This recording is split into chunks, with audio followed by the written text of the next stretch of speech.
Je montai jusqu'à la chambre de Cyril.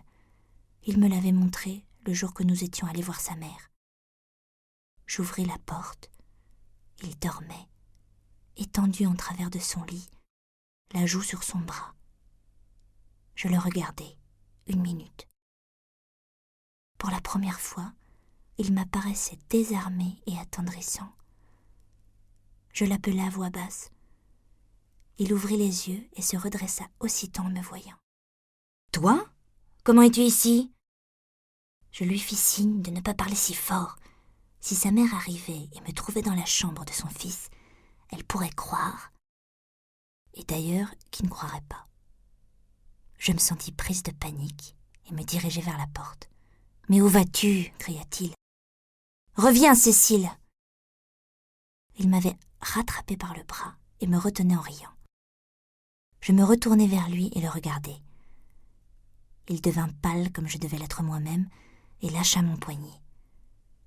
Mais ce fut pour me reprendre aussitôt dans ses bras et m'entraîner. Je pensais confusément. Cela devait arriver. Puis ce fut la ronde de l'amour, la peur qui donne la main au désir, la tendresse et la rage, et cette souffrance brutale que suivait, triomphant, le plaisir. J'eus la chance, et Cyril la douceur nécessaire, de le découvrir dès ce jour-là.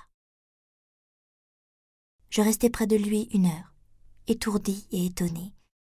J'avais toujours entendu parler de l'amour comme une chose facile. J'en avais parlé moi-même crûment, avec l'ignorance de mon âge, et il me semblait que jamais plus je ne pourrais en parler ainsi, de cette manière détachée et brutale.